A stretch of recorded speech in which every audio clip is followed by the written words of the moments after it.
Rozhlas a televízia Slovenska, Rádio Regina. Bolo 9 hodín 30 minút.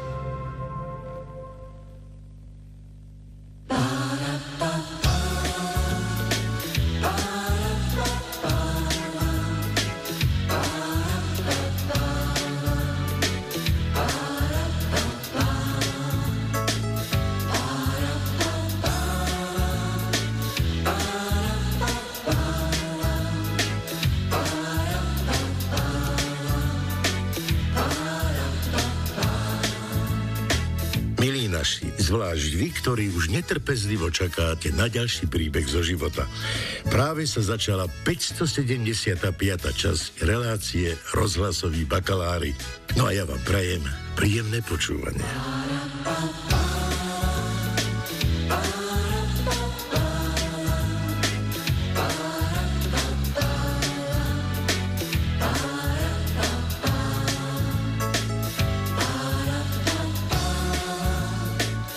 V bakalárskych príbehoch vám pravidelne ponúkame historky ľudí, ktorým osud pripravil nečakané situácie.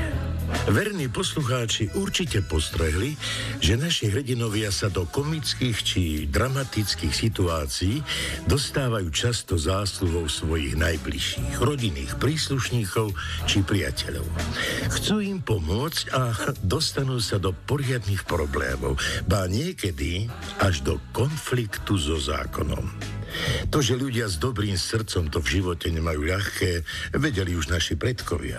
Nie nadarmo patrí medzi naše najznámejšie porekadlá veta za dobrotu na žobrotu. Ale tak či onak, mať dobré srdce a chcieť pomôcť je vysoko nad tým, ako to niekedy môže dopadnúť. Náš pravidelný poslucháč Zdeněk Hovanec zo Zbehov nám nedávno poslal jeden z tragikomických príbehov, ktorý sme nazvali Autobazár. Spustila ho ochota jedného z jeho aktérov pomôcť svojmu kolegovi a priateľovi. Keď Jano potreboval, Fero tam bol pre neho. Poďte s nami za nimi, práve si striedajú služby. Začína sa ich príbeh, ktorý pre Rozhlas zdramatizoval Štefan Týmko.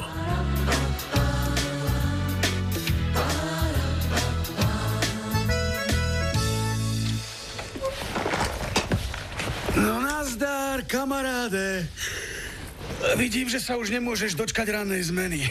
To určite, Fero. Keby som nebol šéfke sľúbil, že dnes zaskočím za našu chorú Mariku, tak nespím do obeda. Ty si mal akú šichtu? Pohoda.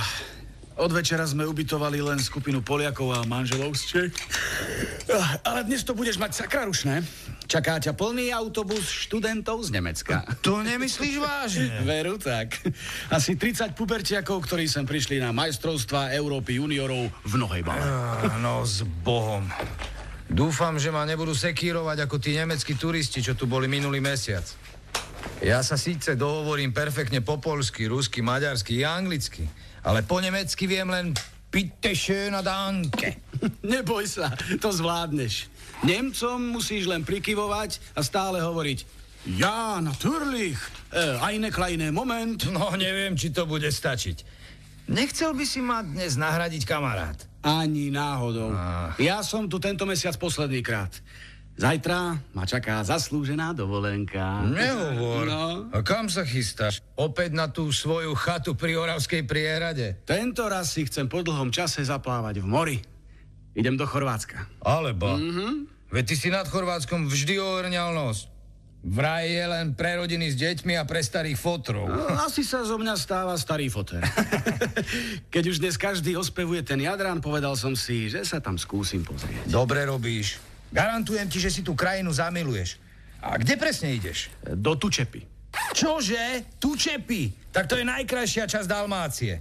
Belasé nebo, vysoké biele skaly a pod nimi najpriezračnejšie more na svete. Vary, to tam poznáš? Samozrejme, bol som tam 3-krát. Takže naša šéfka neklame, keď hovorí, že si bol úplne všade. To vieš, nejaký kus sveta som už za svoj život pochodil. Škoda, že si sa skôr nepochválil s tým, kam ideš na dovolenku.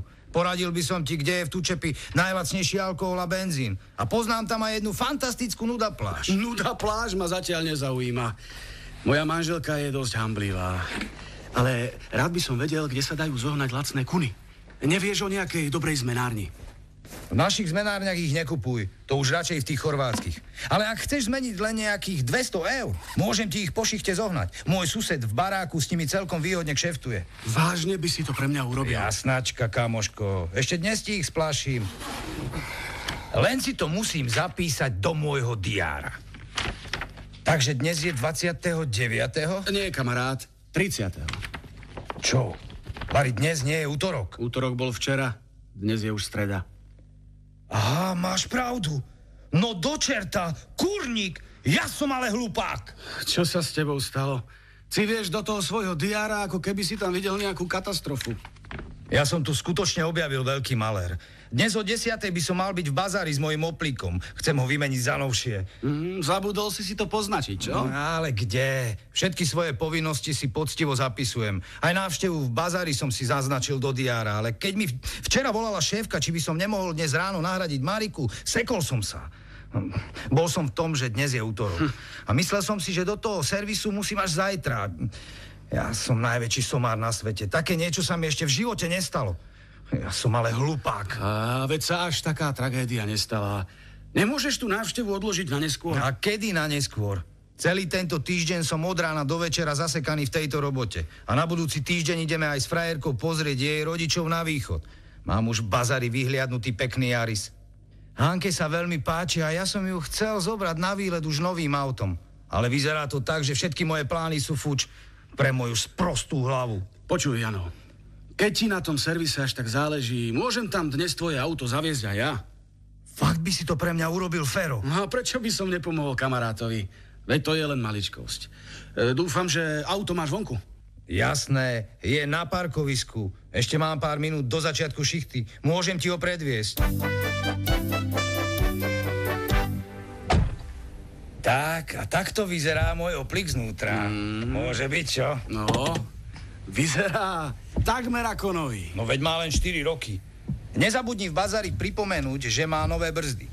Menil som ich len pred 2 mesiacmi, rovnako ako aj olej. Je pravda, že prevodovka sem tam zadrháva, ale nie je to nič vážne. Ak by sa ťa ešte spýtali na nejaké nedostatky, môžeš spomenúť oškreté sedadlo spolujazca. Vidíš? Aha, hej, je nejaké roztrhnuté. Roztrhnuté nie je. Pozri, len som ho trocha odrel pri poslednom sťahovaní. Aha. Ale všimni si, aké je mekučké. Péru je jedna radosť. No, vidím, že tu máš aj CD prehrávač. A tiež špičkové 4 repráky a kopu kvalitnej big beatovej muziky v strednej priehradke. Môžeš si cestou niečo pustiť. Ale ja už musím do práce. Tak, aby som nezabudol. Tu sú doklady a tu kľúče od auta. Jasné, spoľahni sa na mňa. A ešte, tu máš vizitku s kontaktom na technika, ktorý má to auto pozrieť. Aha. Volá sa Markovka. Neboj sa, určite to nebude dlhá záležitosť. A najneskôr do hodiny si doma. No, to dúfam. Tak pekný deň ti prajem a ďakujem. Aj ja tebe, Jano.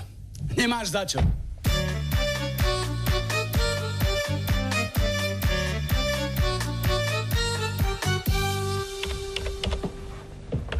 Dobrý deň. Ako vám môžem pomôcť? Dobrý.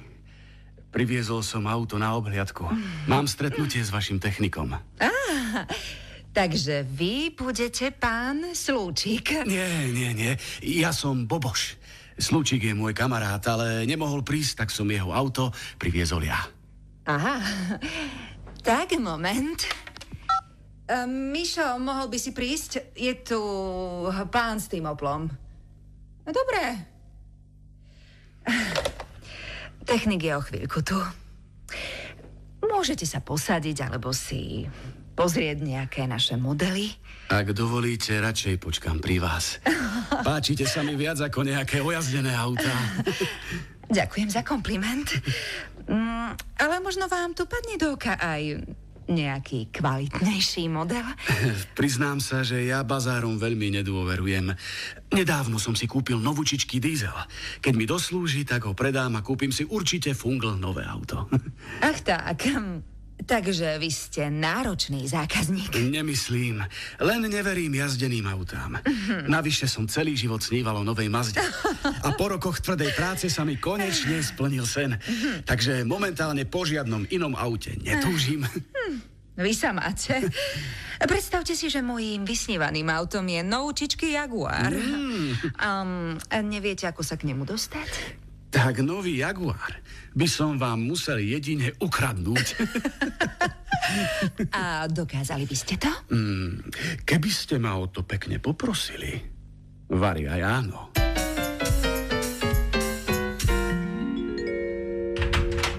Dobrý deň, ja som Markovka.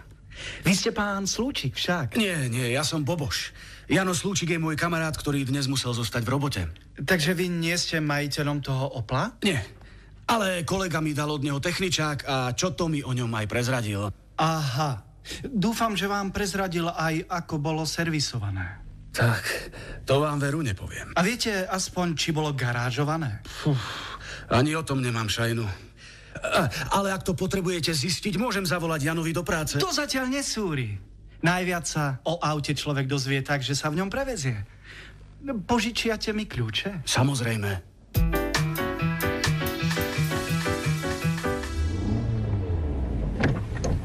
Tak, ako sa vám táto limuzína pozdáva, pán technik? Na ceste sa drží veľmi dobre. Aj motor šliape bez chyby. Pravel som vám, Jano sa v autách vyzná. Pozná automechanikov, ale aj obchodníkov a kšeftárov s náhradnými súčiastkami.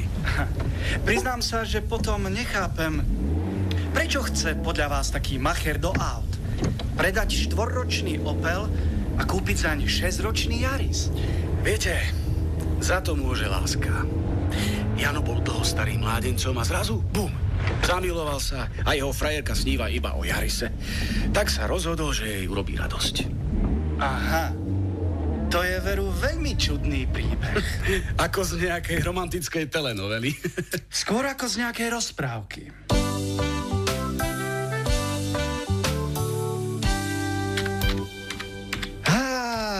Sakra. Stalo sa niečo, pán Markovka? Ani nie, pán Boboš. Nahodil som do nášho systému údaje techničáku vášho kolegu. A vyskytol sa tu jeden malý problém. Potreboval by som vedieť, či ten autolak na vozidle je pôvodný. To veru neviem. Neviete ani to, či neboli robené väčšie úpravy na karosérii? Ani to mi Jano nepovedal, ale môžem mu zavolať. To zatiaľ nebude treba. Mohli by ste mi požičať svoj občiansky preukaz? Na čo potrebujete môj občiansky? Veď ja žiadne auto predávať nechcem a kolegové údaje už máte. Áno, pravdaže. Ale pomohlo by nám to urýchliť proces overovania vozidla. Keď myslíte, tak dobre. Viete, ja mám dnes dosť naponáhlo. Zajtra idem na dovolenku k moru a musím si vybaviť ešte nejaké veci. No, nech sa páči. Tu je moja občianka. Ďakujem. Ospravedlňte ma. Musím si na chvíľu odbehnúť. Julka? Áno, Miško? Môžeš ísť na chvíľu ku mne do kancelárie? Máme tu malý problém.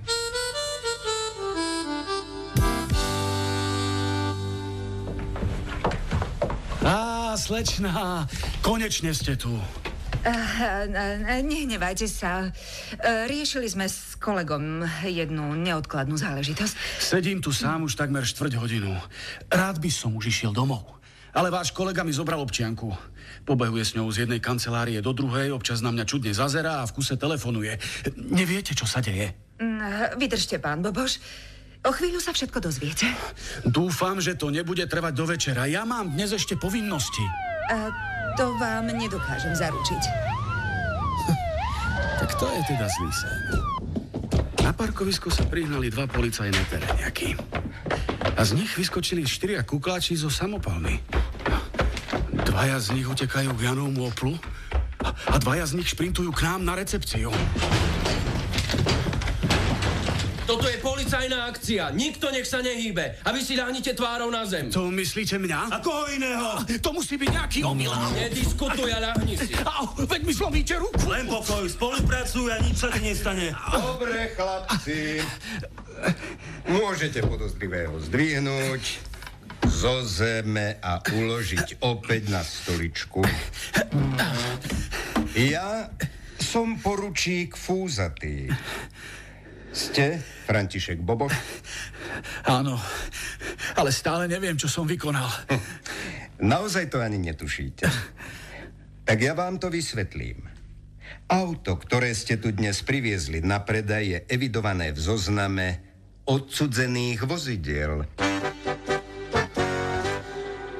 Môžete nám už láskavo prezradiť, pre ktorú skupinu pracujete? Už som vám 3-krát prisahal, že so žiadnymi zločincami nespolupracujem. Chcel som iba pomôcť kamarátovi Janovi. Také rozprávky si láskavo nechajte pre malé deti. Tuto slečna recepčná nám pred chvíľou prezradila, že ste jej ponúkali kradnuté vozidlo. Ja? Ale to je nezmysel. Je to pravda, slečna? Povedal, že ak by som chcela, tak mi ukradne aj Jaguar. Ale veď to bol len taký žart. Aha, takže žart. Viete, že za takýto trestný čin je sadzba od 3 do 5 rokov? Za mrežami vás tie vaše žarty prejdú. Tak už nezatlkajte, povedzte nám pravdu. Veď som vám ju už 3-krát zopakoval. Chcel som pomôcť kolegovi Janovi Slúčikovi. Áno, počuli sme. Nejaký Jano Slúčik, ktorý sa úplnou náhodou dnes musí zdržať v práci, chce predať 4-ročný Opel a kúpiť 6-ročného Yarisa. A to všetko len kvôli nejakej osudovej láske. Čo si o to myslíte, pán Markovka? Ja som to pánovi Bobošovi povedal rovno. Sú to rozprávky. Presne tak. Sú to len rozprávky, ktoré môžete rozprávať malým deťom, Boboš. Alebo tiež môžete písať kriminálne romány, keď už budete sedieť za tými mrežami. Ak vám môžem skočiť do reči, pán vyšetrovateľ, pred chvíľou som nahlásil podozrivého do našej internetovej informačnej siete.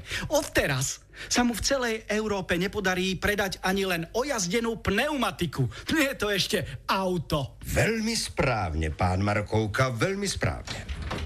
Pán poručík, vediem vám svedka Slúčika. Hlásim, že pri zadržiavaní nekladol žiaden odpor. No výborne. Idete v pravý čas. Posaďte sa sem, pán Slúčik. Ďakujem.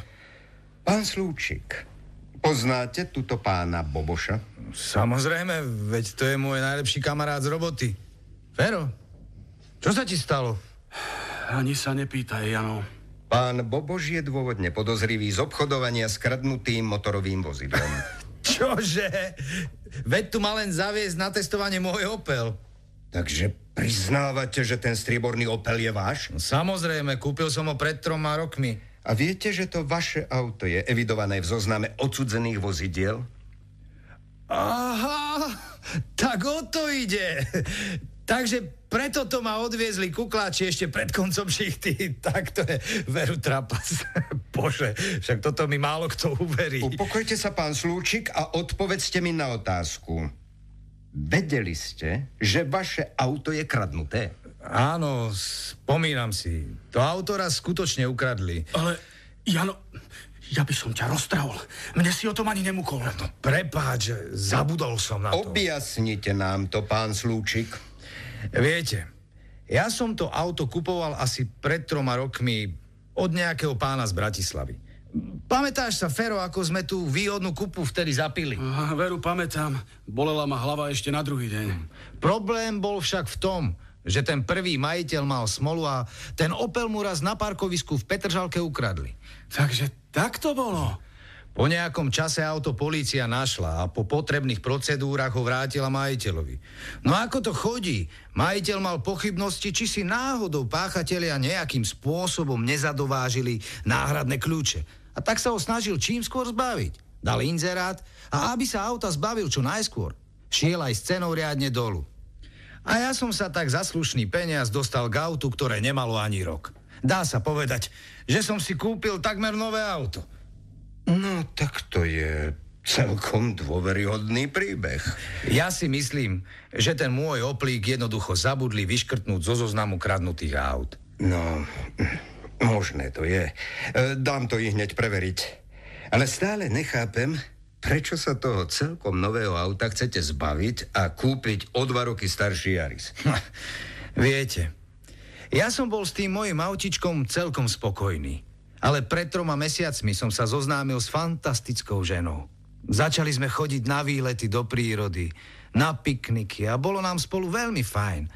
Akurát jej stále prekážalo, že môj Opel je hnedastý. Vždy mala nepekné poznámky k jeho farbe, vždy ju prirovnávala k niečomu škaredému. Tak sme sa raz len tak zo špásu prešli spolu do tohto bazaru a tu jej padol do oka šikovný pucľatučký Yaris. Úplne sa do ňou zamilovala. A viete, čo ju na ňom najviac fascinuje? Že je červený. Tak čo by ste ňa urobili kvôli svojej životnej láske? No povedzte, pán vyšetrovateľ. To je pravda. Ženy vedia byť nevyspytateľné a správajú sa občas iracionálne. Takže to znamená, že mi môžete dať z rúk dole tie putá. Čože? A počuli ste, že som nevinný? To ešte nie je isté, pán Boboš. Najprv si slova vášho kolegu musíme dôkladne preveriť.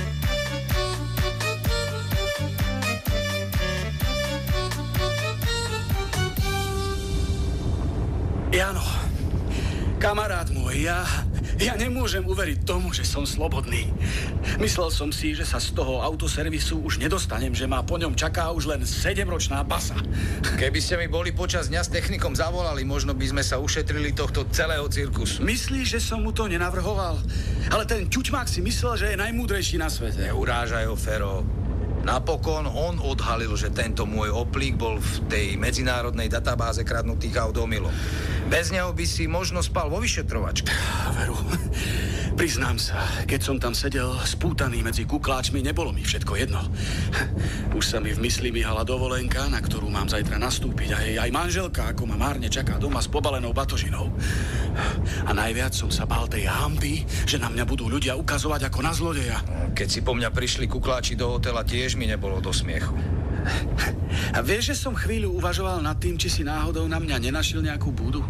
Ja? No, ale potom mi hneď napadlo, že ty by si takého brutálneho žartu určite nebol schopný. No, to som rád, že ma takto berieš, kamarát.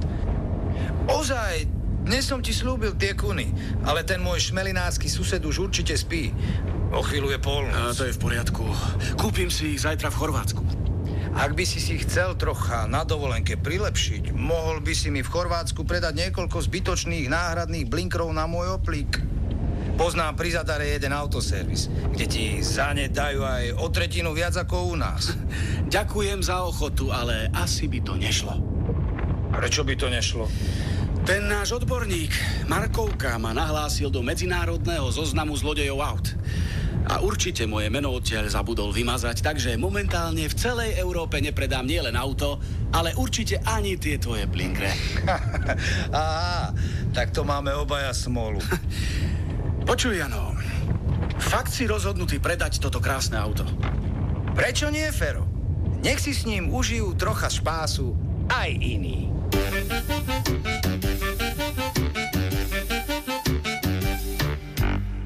Ako ste práve počuli, tento príbeh sa skončil happy endom. Jeho autor v závere uviedol, že po celej nepríjemnej procedúre overovaní a preverovaní sa všetko vysvetlilo. Kolegovia sa dočkali aj patričného ospravedlnenia zo strany akčných a ostrých ochrancov poriadku a zákona. Fero zas dostal ponaučenie, že by bol spravil lepšie, ak by Janovi navrhol, že ho počas obhliadky jeho auta zaskočí v práci. Šéfka oboch hrdinov občas položartom podpichovala, či náhodou nemajú na predaj nejaké auto. Najpozitívnejšie na celom príbehu je to, že obaja kamaráti si všetko vyjasnili a spája ich doteraz rovnako silné priateľstvo ako pred tou nepríjemnosťou. Dnešný bakalársky príbeh nám pripomenul, že ochota pomôcť môže niekedy človeka priviesť aj do veľkých problémov. Na druhej strane je však tiež dôkazom, že skutočný priateľ človeka vyseká i z poriadnej kaše. Ak aj vy máte nejaký vtipný alebo tragikomický zážitok so svojimi kamarátmi, sem s ním. Alebo sa s nami podielte o iný zábavný príbeh, ktorý sa vám stal, alebo ste o ňom počuli. Vaše listy čakáme na adrese Rozhlas a televízia Slovenska, Rastislavova 13, 043 07 Košice, Heslo rozhlasový bakalári. Môžete nám poslať aj mail na adresu bakalári@rozhlas.sk. Tie príbehy, ktoré vyberieme na ďalšie spracovanie, odmeníme honorárom. No a to je už na dnes všetko. Želám vám pekné dni a teším sa na ďalšie stretnutie. Váš Jožo Stražan.